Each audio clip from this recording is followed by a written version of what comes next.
Hello and welcome to Wednesday additions to my PC, and also what I'm selling out of this SGC order I received. So yes, I'm starting to sell more and more. Uh, just trying to reduce my collection to narrow it down. Being in this apartment, it's just I got too much. Don't want to put it in storage. I like the stuff out where I can see it. I spend a lot of money on it, a lot of time and effort. So I like to enjoy my collection. And if I can't enjoy it, uh, I am very much at I got to get rid of it. Uh, so that's what I've been doing and really doing a good job at it. So first is going to be stuff that I'm selling out of this SGC return. First, there's this Tops Now Moment of the Year, Shohei Ohtani in a 9. Love Shohei. Just not a collector of him. I'll keep some of his rookie stuff. That's kind of where I'm at, is the great players, the good players. I'm just keeping like rookie cards or a card I really like of them. So this one here, you're like, wait a minute, you're collecting Roy's. I got 3 of these, right? So this, I have 2 at SGC right now getting graded, or sent out from me to my bulk submitter to get graded of the base one. This one I got, it's with black bio text on the back. So this should be in the same color as this, and it's not, it's in black. I think it's a print run of 10. I'm seeing this going for way too much. So if I can cap into that, I'm going to do it and keep one of the base cards for myself. If I don't get a 10, I don't get a 10. Most of the time I get 9s in these living sets, Tops Living. But yeah, this is a beautiful card, and yeah, I'm gonna sell it. Like I said, I got 2 more of the regular ones getting graded right now, and I'll keep one and sell one. So right now is I have this Shohei Ohtani Tops Chrome 83 design, is rookie in a 10.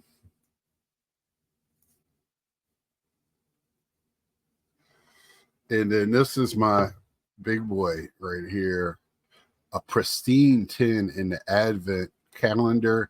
I sent this out to get graded for selling, and this is my second 10,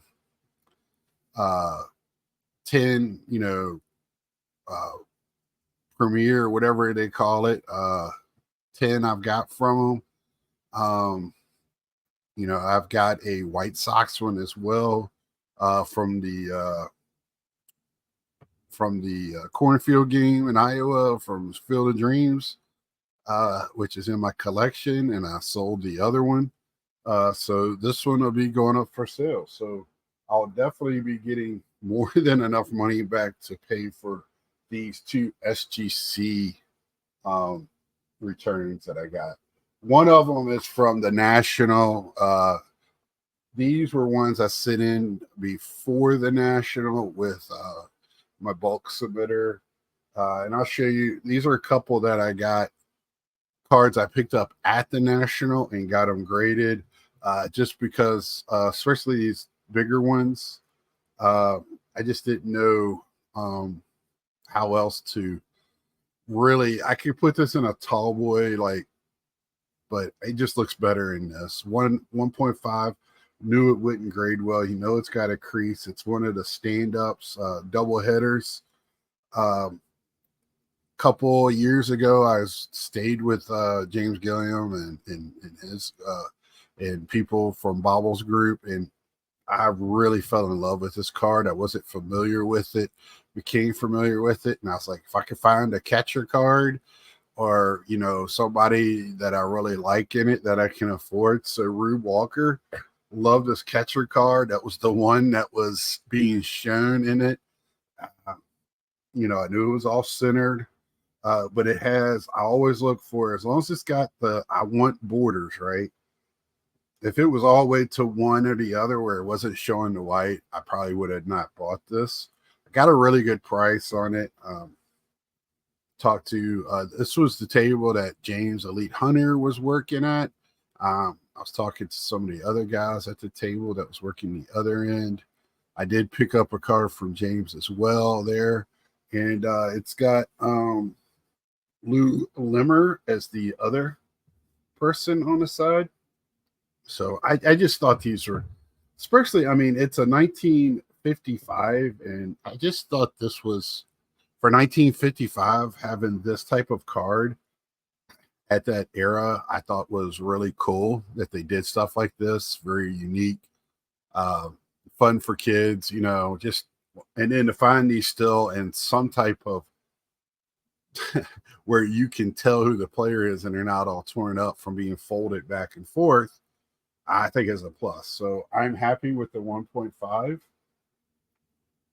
This is one I actually bought from Mike, and I picked it up from him at the show, and he already told me it was trimmed. I didn't care the price of this card, and I actually did not. I looked around for another one of these at the show just to see, and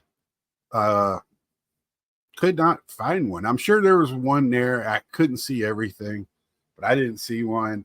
And the way this picture is taken, it's got creases. I try not to get it on the face and all, but I'm a history buff. I love growing up in Virginia, Civil War, Revolutionary War, those time periods, colonial, pre-colonial days, early Jamestown was around. So I saw a lot of black and white old photography from like Civil War up, the real deal stuff, right? Firsthand.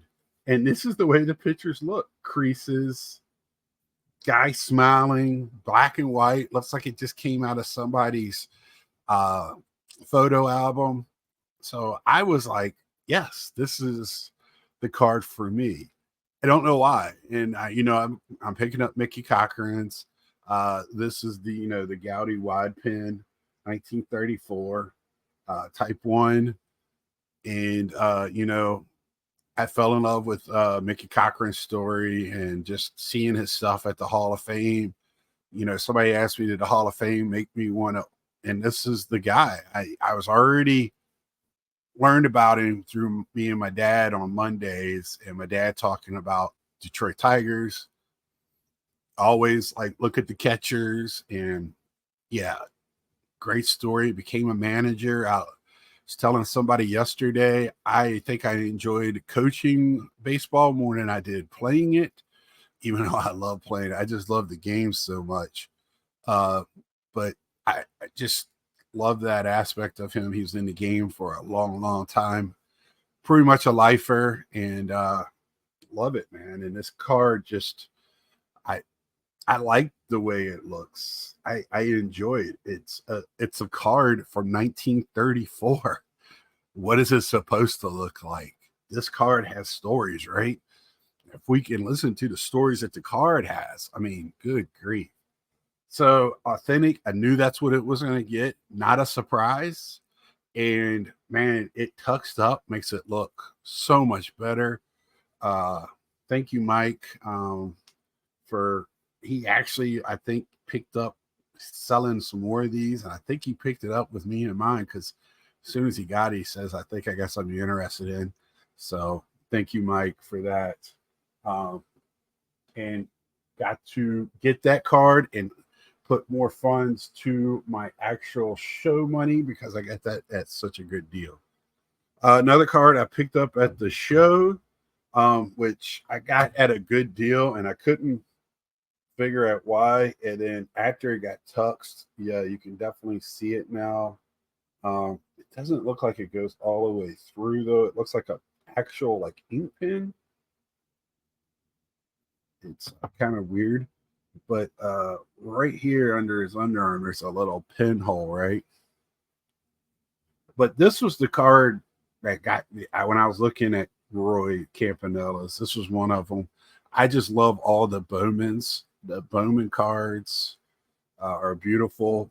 The clouds and the fence and just the detail on this is beautiful. I think it's well centered. It's got, a little browning over here on the white, but the actual color of the card just pops. I don't think the camera and all this is doing it much justice. But, I love this card. I love everything about it. Wouldn't trade it now for anything, right? This is in my collection. This is a casket card, PCN. Another catcher I've always been interested in. Definitely had to take a long road to play in the major leagues. And then the tragedy at the end of his career that shortened his career. But man, what a ball player, what a catcher. Kind of redefined catching too, where, him and Yogi and some of those guys really made it a little bit more offensive and was good behind the plate as well. So really enjoy that. And Yogi's another one I've been looking at, but I just can't buy everything all at once. It's, as people say, it's a marathon, not a sprint. So, I do have a Yogi Tobacco. That was, my first playing days. Oh, I can't say first. I do have some post serials from my dad's collection that I have of Yogi. But my first purchase of a Yogi's playing day. So, but I have this one. This is in my collection. It's a little dark on the back. I knew all of this when I bought it, but I couldn't, the price on it, I knew it was too good. And I can't see the hole on the other side. And when you look at it, it doesn't show light through it. So it debated me a little bit, but I am not upset about this at all. I mean, again, I want to know why the hole is there, right? That's a story to this card. Love it. Look at the smile on my face. I own this card now, and it's I love it. Thank you so much, the universe, for that. I think that's it from the national purchases. Nope, I got one more. I lied. Another Mickey Cochran play ball. 1940 play ball.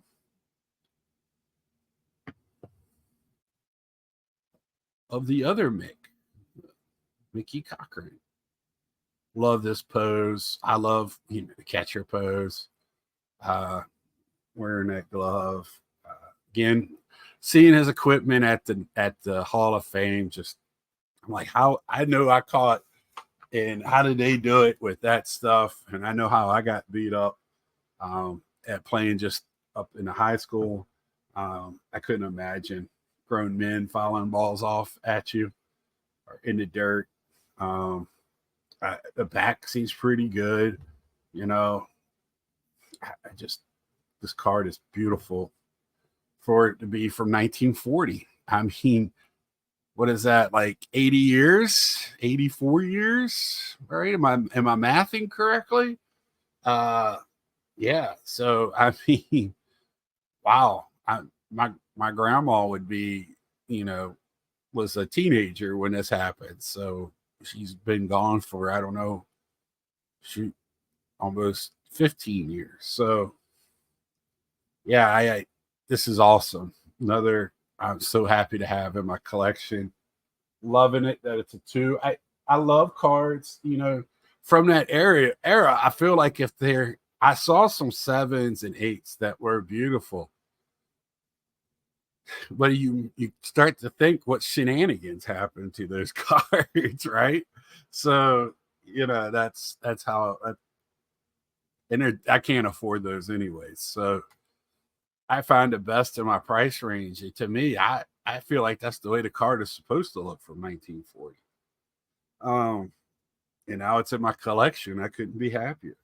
And this is something else. This is the history buff into me. My next 2, being from Virginia, grew up 20 minutes from Richmond, which was in the South, in the the rebel base.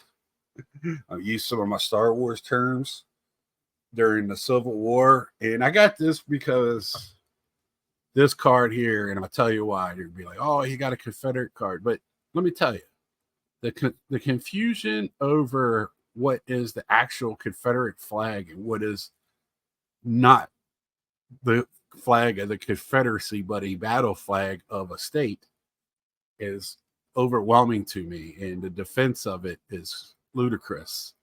And I'll tell you why. So this is the actual flag, one of the flags that was for the Confederate States of America. At first, they had the Blue Betty, which was the blue flag with the one white star. But this was the one they ended up with. Flew over the Capitol building in Richmond.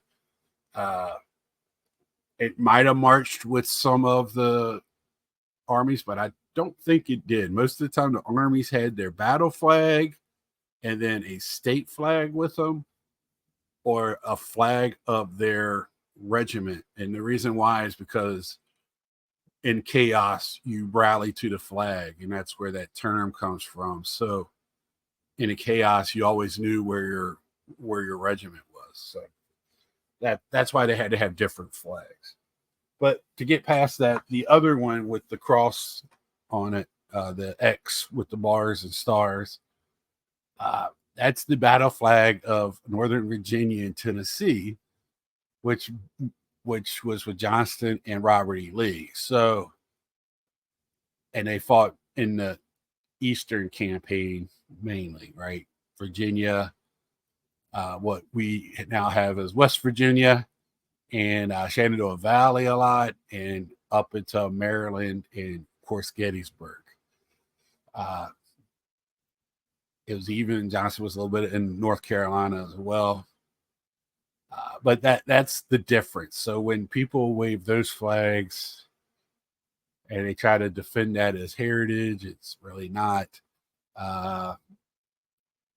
Either they're willfully ignorant or they're just ignorant. They just don't know any better. So I give everybody benefit of the doubt, but when I can educate, so this is a good tool for me, and also something that I have. I had my ancestors fought in the war for the Confederacy. I'm still proud of them for fighting what they thought was right, even though it wasn't right. But the times were different, and I can't defend that now because that wouldn't be right. But I got this because of history, and it's, again, they made flags of the world, and now it's in my 1960. So something to have for a history buff like me. Another history buff part, Lafayette, military hero. This is from 1952, tops looking C. And I keep a lot of this stuff too from modern Allen and Ginters and Gypsy Queen and Goodwin. I would really wish I had enough money to buy into some of those historic. I seen the one with Chrome got open a few weeks ago. Beautiful cards. A little bit is lost to me because of vintage to now. If it's the same person, there's a lot of the same pictures are being used. But this one here, I just love this one. It got a 1. Knew it was going to get a low grade. Creases in it. Beautiful card. All 4 sides. Lafayette. Huge help to win the Revolutionary War with him and the French. And if you don't, I hopefully don't have to go on that story for you. But if you don't know, please find out. Again, being from Virginia, a lot of that was fought in Virginia, Yorktown. Yorktown's not far from where I grew up. I'm in Yorktown area a lot with my mom. So right there at where the battlefield, I actually went for the reenactment of the battle. I went there for the centennial, I believe it was, of the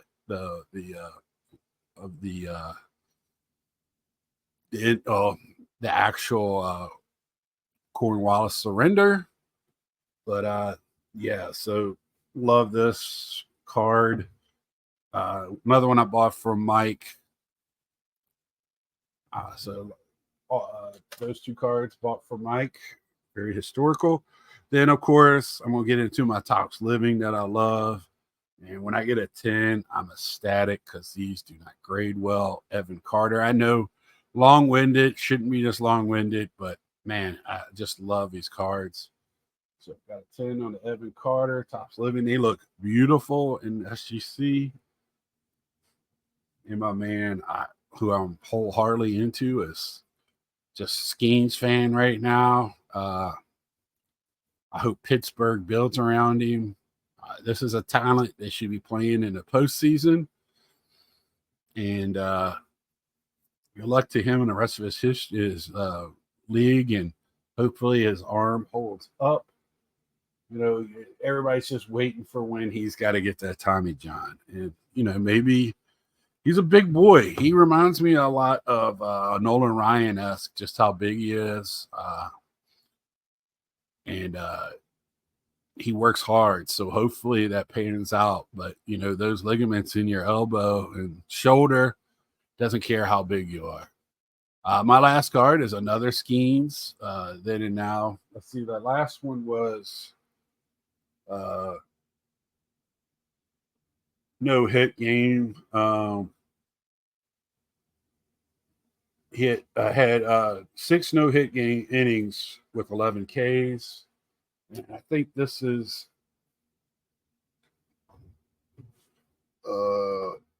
top ranked pitcher prospect in MLB makes debut. So that's his debut card, which we were all looking for because they got the rookie card. So he would be in update. He had an insert, I believe, in Finest. He didn't have a card in Finest. So I'm kind of hoping they don't mess it up and put him in another product before update comes out. So that will be his actual first rookie card, because they had that issue with Soto. You know, they didn't do something stupid with putting him at the end of it with no number or something like that. So I'm really looking forward to his rookie card. And he's a pitcher, so I know this. He's going to, you know, probably most likely going to be hurt. He's most likely, you know, I don't jump into I like a player because of value reasons. I like a player for reasons, like for baseball reasons. And so, you know, yes, he's a pitcher, not looking to resell this stuff. If he goes the way he looks, he's going to go down in history probably as a top 10 pitcher, I would think. You know, I know I'm talking big, and but that's he has the stuff and he looks that good right now. He's dominant pitcher this year. And you can't. I've seen him go against the best. That he threw a great first inning and not even throwing his hardest in the All-Star game. That impressed me. He pitched that one inning, and when he starts to learn, I don't have to throw 103. He's got a nasty slider, and once he starts putting that over the plate more consistently, and he's already doing very well, it's going to be trouble. And if he can make that slider look more and more like his fastball in the same tunnel, and then it dips out of the strike zone, he's going to be unhittable, and he's going to be great. And he's going to have bad nights like everyone. He's human. But, man, that's why I like him. I liked him at LSU. I thought he was going to be I was wondering if they were going to start him day one and just skip the minor leagues. But they didn't. They brought him up slowly, watched his pitches. He only threw X amount. It was times he had no hitters in the minors, and they took him out of the game. I think he's a generational pitcher, and I hope he stays healthy so he is that generational pitcher. And I think and Pittsburgh fans deserve it. As much as they've stuck with Pittsburgh over the years, me and my dad talk about this a lot on our show. That's an owner that to me should be forced out. I wish they'd dig up some dirt on him, because him and the Oakland A's owner should not be owning a baseball team. So that being said, let me know what you're thinking. If you're interested in the cards I was talking about selling, let me know. In my about section on my YouTube, I have my email and Instagram on there. So, and I think Facebook as well. So to get in touch with me, email, I don't check enough and I should. And I don't have alerts because I don't want to be bothered all day with those. I get bothered with other alerts all day. So, Instagram is probably the best way to direct message me. And please tell me who you are if you have a different, name on there so I know who you are and what you're interested in. Because I really am careful on all my socials on who I let in. So just, let me know what's up if you're interested in that. And I'm always listing on, I'm putting about 50 to 100 cards a day up on sport lots as well. So cheap. And that's it right now. So until next time, like, share, tell a friend, subscribe if you haven't. Doesn't cost you anything. And until next time, see ya.